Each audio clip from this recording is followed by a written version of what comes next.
Good morning. Good morning. Good morning. স্বতন্ত্রদা, একজন নতুন জয়েন করেছেন, মানে যার আসবার কথা ছিল। আচ্ছা, সে তো এসে থেকেই তোমাকে দেখার জন্য দারুণ এক্সাইটেড, তোমার সাংঘাতিক ফ্যান। বাবা ফ্যান? তা এখন তিনি কোথায়? লাইব্রেরিতে আছে, আমি ডেকে নিয়ে আসি। আরে আপনি বসুন না, ডেকে আনার কি হয়েছে? সে তো ইনস্টিটিউটেই আছে, দেখা তো হবেই, সে তো এখানেই আসবে। আপনার খুব বড় ফ্যান, কাজেই অপেক্ষা করুন, এক্ষুনি ডেকে নিয়ে আসছি। ফ্যান? কিন্তু স্বতন্ত্রদা, তোমার কথা উঠলে এই মেয়েটির চোখ মুখ কেমন উজ্জ্বল হয়ে ওঠে। তুমি তো 2-3 দিন আসোনি, ও এসেছে, জয়েন করেছে আগেই। ও না তোমার বাড়িতে যেতে চাইছিল, আমরাই বারণ করলাম। আমরা বললাম যে ওর বাড়িতে এখন ফ্যামিলি ট্রাভেল চলছে, এখন থাক, কদিন পরে যে তুমি তো আছোই। জানো, ও এখানে মানে এই ইনস্টিটিউটে জয়েন করেছে শুধুমাত্র তোমার জন্যে। ওর হাতে তো 3টে অপশন ছিল, ও এটা চুজ করেছে ডিউ টু ইউ। আচ্ছা, এবার একটু অন্য কথা হোক। বাড়ির সব প্রবলেম মিটেছে? অনেকটাই মিটে, একটু অসুস্থ হয়েছিল, এখন ঠিক আছে। যাক যাক, এবার কিন্তু আমাদের সঙ্গে ছেলেমেয়েরা কিন্তু আবার বায়না ধরেছে 14th ভ্যালেন্টাইন্স ডেতে ওরা আবার একটা প্রোগ্রাম কিছু করবে। বাহ, এ তো ভালোই। ওরা তো এই প্রোগ্রাম প্রত্যেকবারই করে। আর আমি না সিরিয়াসলি বলছি, আমি চাই ছেলেমেয়েরা এক্সট্রা কারিকুলার অ্যাক্টিভিটির সঙ্গে জুড়ে থাকুক। এতে না মাইন্ড ফোকাসড হয়, মন মেজাজ ভালো থাকে, কনসেন্ট্রেট করতে পারে, আর পজিটিভ চিন্তা ভাবনা বাড়ে। আমি সবসময় এটা এনকারেজ করি। আসবে সব, দেখো না দল বেঁধে।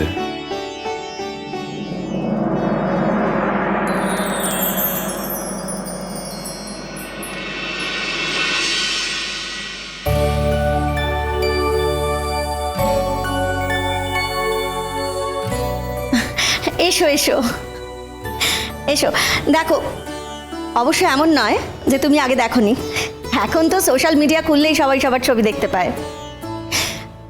স্বতন্ত্রদা, ও হচ্ছে যাজ্ঞসেনী দাশগুপ্ত, আর ইনি হচ্ছেন স্বতন্ত্র বোস, আমাদের সকলের প্রাইড। নমস্কার। আসুন। আরে কি করছেন কি? স্যার একটু প্রণাম। এ বাবা, প্রণাম করতে হবে না। আপনি তো প্রণামময়ী। না, আমি একেবারেই প্রণম্য নই, এবং আমি প্রণামে বিশ্বাস করি না, তাই প্রণাম করার প্রয়োজন নেই। আর সব থেকে বড় কথা, উই আর কলিগস। বসুন। Sit. বলুন, এর আগে কোথায় ছিলেন? আমি আপনাকে অনেক মেল করেছি, আপনি কোনো মেলের উত্তর দেননি। তাই? কোনো কাজের কথা ছিল কি? সে কি কথা, কাজের কথা না থাকলে তুমি মেলের উত্তর দাও না?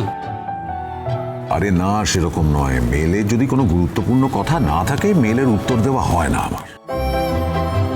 তা আপনি কি লিখেছিলেন? না না, আমি আপনার খুব বড় ফ্যান, সেটাই লিখেছিলাম। এই সেই জন্যেই আমার অত মনে নেই। দেখুন, আমি না এই ফ্যান ইত্যাদিতে বিশ্বাস করি না। একটা মানুষ আরেকজন মানুষের ফ্যান হবে কেন? তার কাজকর্ম ভালো লাগতে পারে, সেটা নিয়ে সে ইনডেপথ স্টাডি করতে পারে, কিন্তু ফ্যান ট্যান এটা ঠিক নয়, আমি বিশ্বাসই করি না। আমি কোনোদিন ভাবতেও পারিনি আপনার সামনে এসে দাঁড়াতে পারবো। কেন, আমি কি ভগবান নাকি যে আপনি আমার সামনে এসে দাঁড়াতে পারবেন না? আরে বলছি না, ও তো ব্যাঙ্গালোরও চান্স পেয়েছিল, দিল্লিতেও চান্স পেয়েছিল, আর কলকাতাতে তো পেয়েছে। কলকাতাটা চুজ করেছে বিকজ অফ ইউ, তুমি আছো বলে। আমরা সব শুনে নিয়েছি এর মধ্যে। দেখো স্বতন্ত্র, আমাদের কেউ ওরকম ফ্যান ট্যান হয় না। আচ্ছা ঠিক আছে, ঠিক আছে, নাফ। আচ্ছা, আপনার কি আমাদেরই সাবজেক্ট? হ্যাঁ। Oh that's nice, all the best. খুব ভালো করে পড়ান। ও তো বছরখানেকের জন্য এসেছে একটা এক্সপিরিয়েন্স নিতে, তারপরে বোধহয় এখান থেকে আবার বাইরে চলে যাবার প্ল্যান। বাইরে যাওয়ার হলে আগেই যেতে পারতাম, তবে স্যারের সাথে কাজ করে বাইরে যাওয়ার ইচ্ছে হতেই পারে, তখন হয়তো বাইরে গেলেও যেতে পারি। ডক্টর বোসের কাছে কাজ শেখাটা খুবই জরুরি। তুমি কি শুধু ওর কাজের ফ্যান? এ আবার কি কথা? কাজ ছাড়া আর কিসের ফ্যান হবে? না, মানুষ হিসেবেও আমি আপনার ফ্যান। মানুষ হিসেবে আমার ফ্যান? আমাকে মানুষ হিসেবে আপনি কতটুকু জানেন? মানুষ হিসেবে শুনুন স্যার, যে যাকে অ্যাডমায়ার করে না, সে তার খবর কোনো না কোনোভাবে পেয়েই যায়। আমিও আপনার খবর রেখেছি। আমি জানি যে আপনি একদম অনন্য একজন মানুষ। Okay, thank you, but I am feeling embarrassed. দেখুন, আপনি আমাকে এম্বারাসড করছেন। আমি খুব সাধারণ একজন মানুষ। আমি কাজ নিয়ে থাকি, কাজ করতে ভালোবাসি। বলতে পারেন আমি একটু ওয়ার্কাহলিক। কাজটাই আমার প্রথম প্রায়োরিটি। আর বাকি হচ্ছে আমার বন্ধু বান্ধব, যাদেরকে নিয়ে আমি জমিয়ে আড্ডা মেরে সময় কাটাতে চাই। Very simple life, that's it. Anyway, আপনার বাড়ি কোথায়? আমি কোচবিহারের মেয়ে। ওকে, তারপর? কোচবিহার থেকে কলকাতায় পড়াশুনো করেছি, তারপরে দিল্লি গেছি, ব্যাঙ্গালোর গেছি, তারপরে দিল্লিতে একভাবে সেটেল করেছি। প্রথম আপনার একটা জার্নালে আপনার লেখা পড়ি, সেটা পড়ে আমার অদ্ভুত লাগে।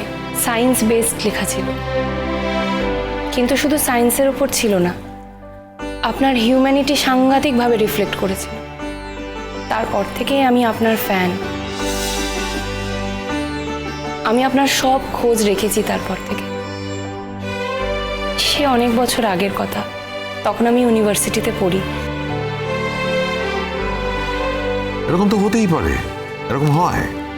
সাউন্ডস ভেরি গুড, বাট কিন্তু এখন তো আমরা কলিগ, টিচার, আমরা একসঙ্গে পড়াবো। এখন তো আর কলেজ জীবনের মুগ্ধতার কোনো প্রয়োজন নেই।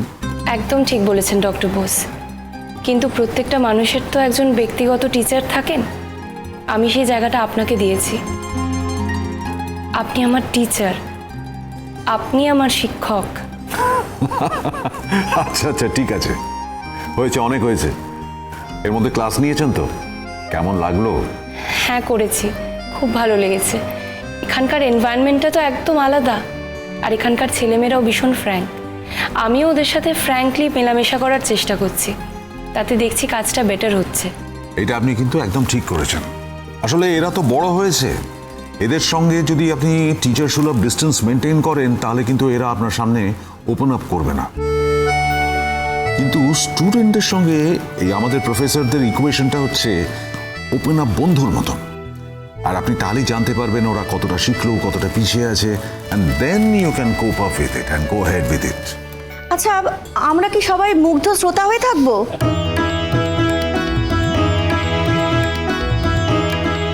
বুঝলাম না। না মানে তখন থেকে আপনারা দুজনেই তো কথা বলে চলেছেন শুধু, আর আমরা সকলে তো মোটামুটি ওই মুগ্ধ শ্রোতার মতো একবার আপনার দিকে তাকিয়ে আছি, একবার জাগো সেনীর দিকে তাকিয়ে আছি। আমি বলছিলাম আর কি। এনিওয়ে, এখন আর বক্তৃতা করার সময় নেই, because I have a class to attend. আমি কি আপনার ক্লাসটা অ্যাটেন্ড করতে পারি? মানে আপনি আমার ক্লাস অ্যাটেন্ড করবেন? কেন? আমার খুব ইচ্ছে, অনেক দিনের শখ, অনেক দিনের আকাঙ্ক্ষা যে আপনার কাছে পড়ব। আপনার অনলাইন ক্লাসগুলো আমি প্রতিটা মন দিয়ে করতাম, নিয়ম করে করতাম। প্রত্যেকটা ক্লাসে যখন যেতাম নতুন করে মোটিভেটেড হতাম। আমি কি যেতে পারি? এই ব্যাপারে আমি আপনাকে কি বলি বলুন তো? আপনার নিজের ক্লাস নেই এখন? না, অফ পিরিয়ড। অফ পিরিয়ডে তো আপনাকে আপনার নেক্সট পিরিয়ডের জন্য রেডি হতে হবে, লাইব্রেরিতে গিয়ে পড়াশোনা করতে হবে, তাই না? আরে ও যেতে চাইছে, যেতে দাও না স্বতন্ত্রদা। ফ্যানেরা একটু আধটুক এরকম অদ্ভুত আচরণ, অদ্ভুত ব্যবহার করে, আরে এটুকু তো তোমাকে অ্যাডজাস্ট করতেই হবে। আমাদের বাবা ফ্যান নেই, আর এরকম অ্যাডজাস্ট করার কোনো ব্যাপারও নেই। চিরসখা হে